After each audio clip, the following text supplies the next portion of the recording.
Hi viewers, మనం వచ్చేసి it is పండుగ అనేటువంటి పాఠాన్ని 5వ తరగతి ఏపీ గవర్నమెంట్ తెలుగు చూస్తూ ఉన్నాము. వీటి గురించి మనము తర్వాత తెలుసుకుందాము. గిడుగు వెంకట రామ్మూర్తి గారు ఈ యొక్క పాఠాన్ని రచించారు. ఆధునిక తెలుగు భాషా ప్రవక్త, ప్రజల జీవితానికి దూరంగా ఉన్నటువంటి గ్రాంధిక భాష స్థానంలో అయినా ప్రజల వాడుక భాషకు పట్టం కట్టినటువంటి యోధుడు అనమాట. అంటే అందరికీ వాడుక భాషలో అర్థమయ్యేటట్టుగా రాసేవాడు అనమాట. తన జీవితకాలము వ్యావహారిక భాష ఉద్యమానికి, గిరిజన విద్యాభివృద్ధికి కృషి చేశారు. ఈయన సవరల కోసము సవర భాష మాధ్యమంలో తొలి పాఠశాల నడిపారు. సవర పాటలు, తర్వాత కథలు సేకరించి సవర వాచకాలు రూపొందించారు. సవర ఇంగ్లీషు నిఘంటువును రూపొందించడమే కాకుండా సవర భాషలో మౌలికమైనటువంటి పరిశోధన చేశారు. సవరల కోసము సవర వ్యాకరణం రచించారు.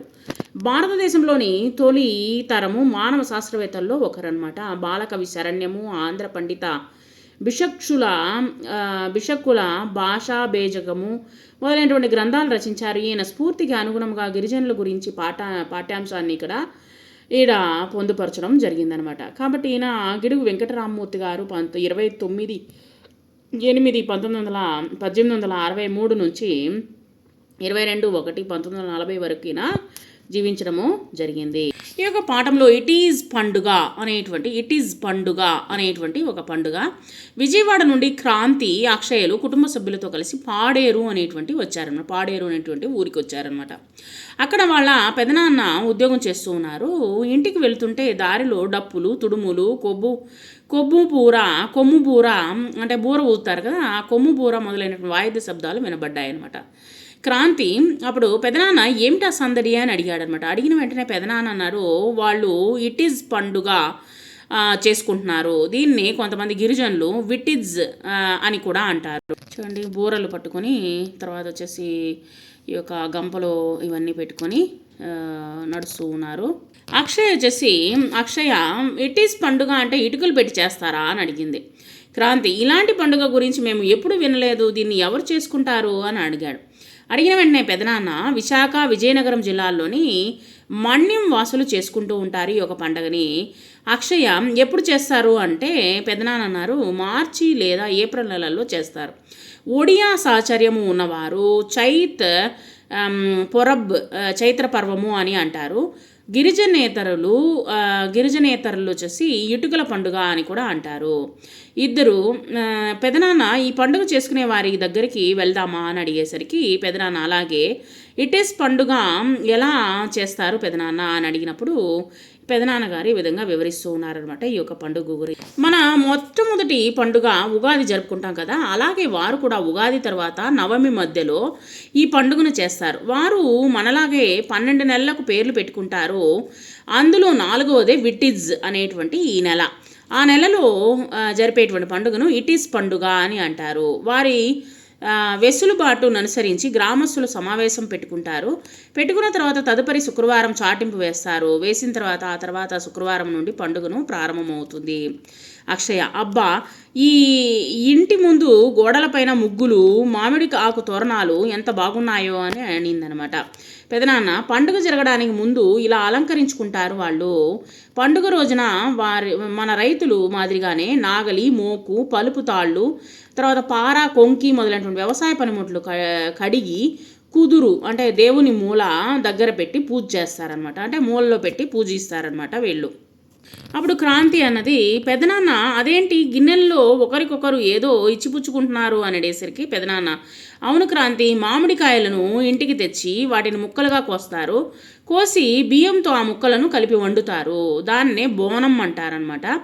ఆ బోనము నైవేద్యముగా దేవునికి సమర్పించుకుంటారు. తర్వాత నైవేద్యము అన్నము, కూరలు, వంటలు మొదలైనటువంటి ఇరుగు పొరుగు వారు, బంధువులు ఇంకొకరికి ఇచ్చిపుచ్చుకుంటారనమాట ఈ యొక్క నైవేద్యాన్ని. అక్షయ ఆ తర్వాత ఏం చేస్తారు పెదనాన్న అనేసరికి పెదనాన్న అన్నారు, 2వ రోజు రొడ్డ కునుసు అనేటువంటి ఒక పండుగ చేస్తారు. రొడ్డ కొనుస అంటే ఏంటి, ఇక్కడ ఎక్కడ నేను వినలేదే అనేసరికి పెదనాన్న అన్నారు, రొడ్డ అంటే మామిడి, సీతాఫలము మొదలైనటువంటి ఆకులు, కనుసు అంటే ఊరేగింపు అనమాట. 2వ రోజు ఆకులు కట్టుకుంటారు, ఒళ్ళంతా ఆకులు కట్టుకుంటారు, తలకు పక్షి ఈకులు కట్టుకుంటారనమాట. కట్టుకొని ముఖంపై నలుపు, తెలుపు రంగుల ఛాయలుగా పూసుకుంటారు. పూసుకున్న తర్వాత రంగులు బూడిద కలిగినటువంటి నీరు వెదురుగొట్టాల్లో నింపి ఒకరిపై ఒకరు చల్లుకుంటారనమాట. పనసకాయను జంతుతల ఆకారంగా చేస్తారు. దానిపైకి బాణాలు వేస్తూ ఆడుతూ పాడుతూ ఇక్కడ శంకుదేవుని దగ్గరకు వెళ్తారనమాట. ఎందుకు వెళ్తారు అక్కడికి? ఇక్కడ చూడండి. సో వీళ్ళ యొక్క ఆచార వ్యవహారాలు చూడండి, గిరిజనుల యొక్క ఆచార వ్యవహారాలు. ఇక్కడ శంకుదేవుని కొరకు ప్రతి ఇంటి నుండి గుప్పెడు చొప్పున విత్తనాలు, బియ్యము సేకరిస్తారు. గుడి దగ్గర బియ్యం వండి నైవేద్యం పెడతారు. ఆ తర్వాత విత్తనాలు కొన్ని గుడి చుట్టూ చల్లుతారనమాట. మిగిలిన విత్తనాలు వారం రోజుల తర్వాత ఇంటికి పంచుతారనమాట. అవి వారి విత్తనాలతో కలుపుకునేస్తారనమాట వాళ్ళు. క్రాంతి భలే చిత్రంగా ఉంది, విచిత్రంగా ఉంది కదా, ఆ తర్వాత అని అడిగాడు అనమాట. పెదనాన్న 3 నుండి 6 రోజుల్లో ఏదో ఒక రోజు గ్రామస్తులంతా వేటకు వెళ్తారు.